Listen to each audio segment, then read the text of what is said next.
Hello दोस्तों, welcome to our channel Bharat MSME solution. आज हम बात करेंगे एमएसई सीडीपी प्रोग्राम की। MSE means micro small enterprises cluster development program. ये जो micro small enterprises cluster development program है, ये सेंट्रल गवर्नमेंट और स्टेट गवर्नमेंट का इनिशिएटिव है। ये कंबाइन स्कीम चलती है और इसमें सेंट्रल गवर्नमेंट कुछ ग्रांट देती है और कुछ स्टेट गवर्नमेंट ग्रांट देती है। तो इसका प्ले एंड प्लग मॉडल पे ये स्कीम काम करती है और इसका मेन मोटिव क्या है कि किसी भी डिस्ट्रिक्ट की ओडीओपी जो स्कीम्स होती हैं उसमें उस इंफ्रास्ट्रक्चर को डेवलप करना, कॉमन फैसिलिटी प्रोवाइड करना होता है। ये स्कीम के दो कंपोनेंट्स होते हैं, एक होता है आईडी और एक होता है CFC. ID means infrastructure development. Infrastructure development में जो आता है आपका एफएफसी मॉडल आता है, मतलब फ्लेटेड फैक्ट्री कॉम्प्लेक्स, और उसमें अपग्रेडेड इंफ्रास्ट्रक्चर डेवलपमेंट भी होता है जो दूसरी स्कीम होती है। और जो दूसरा कंपोनेंट है इसमें CFC, common facility centre.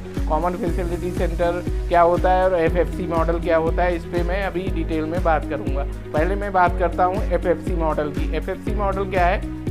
Flatted factory complex. इसमें क्या होता है, ये अर्बन एरिया में बेसिकली जहाँ पे लैंड की थोड़ी डिमांड ज़्यादा रहती है और लैंड एरिया कम है, वहाँ पे एक फ्लैटेड फैक्ट्री कॉम्प्लेक्स बना दिया जाता है। जो अभी ये स्कीम उत्तर प्रदेश में इम्प्लीमेंट हुई है, तो कानपुर में एक फ्लैटेड फैक्ट्री कॉम्प्लेक्स बना है। इसमें 6 फ्लोर या 5 floor, 4th floor depending on authority compliance क्या होता है कि उसमें हर फ्लोर पे फैक्ट्रियाँ बना दी जाती हैं और वो उन डिफरेंट फैक्ट्रियों को डिफरेंट जो एमएसएमई एंटरप्रेन्योर्स होते हैं वो रन करते हैं। इससे बेनिफिट्स क्या होता है, फ्लैटेड फैक्ट्री कॉम्प्लेक्स जब बनता है तो इसमें कई तरीके के बेनिफिट्स हो जाते हैं। जो वो एमएसएमई एंटरप्रेन्योर्स आते हैं अपनी फैक्ट्री रन करने के लिए, उनको बेनिफिट्स हो जाते हैं। एक तरीके का ये बेनिफिट हो जाता है कि उनको जो लॉजिस्टिक सर्विस होती है, स्टोरेज जो सर्विस होती है, वो कॉमन मिल जाती है। कॉमन एक स्टोर बना दिया जाता है, उसमें सभी लोग अपना जो भी रॉ मटेरियल होता है, फिनिश गुड, वो स्टोर कर सकते हैं। और जो लॉजिस्टिक सर्विस होती है, एलिवेटेड सर्विसेज होती हैं,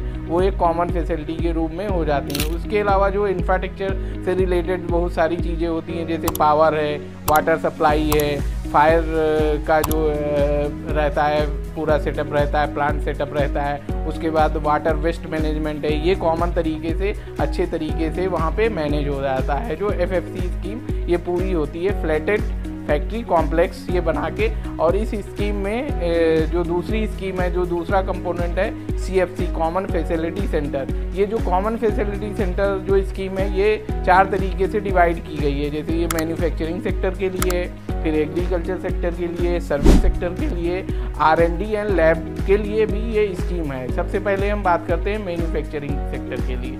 मैन्युफैक्चरिंग सेक्टर में क्या होता है, जो ओडीओपी स्कीम है उससे रिलेटेड किसी भी डिस्ट्रिक्ट में, फॉर एग्जांपल किसी भी डिस्ट्रिक्ट में जो ओडीओपी प्रोडक्ट है उससे रिलेटेड जो मैन्युफैक्चरिंग फैसिलिटी होती है, इसमें एक एसपीवी कंपनी बना के इस स्कीम का बेनिफिट लिया जाता है। वो जो एसपीवी कंपनी बनाई जाती है उसको मैन्युफैक्चरिंग सेक्टर में ये सीएफसी स्कीम वो अपनी डीपीआर बनाता है, प्रोजेक्ट रिपोर्ट बनाता है, फिर वो प्रोसेस कराता है। इसका पर्पज़ क्या है, मैन्युफैक्चरिंग सेक्टर को प्रमोट करना पर्पज़ है। और जो छोटे एमएसएमई मतलब माइक्रो और स्मॉल एंटरप्रेन्योर्स हैं, उनको सही तरीके से फैसिलिटी प्रोवाइड कराना होता है। एग्रीकल्चर सेक्टर में ये स्कीम जैसे फूड प्रोसेसिंग यूनिट्स होती हैं, मार्केटिंग में जो एग्रीकल्चर सेक्टर में जो प्रॉब्लम्स होती हैं उसके लिए मार्केटिंग एक्सपेंसेस के लिए ये स्कीम प्रोवाइड की जाती है। इसी तरीके से सर्विस सेक्टर में ये जो आईटी स्पेस होते हैं, शेयरिंग आईटी स्पेस, और जो इंफ्रास्ट्रक्चर से रिलेटेड वहाँ पे आईटी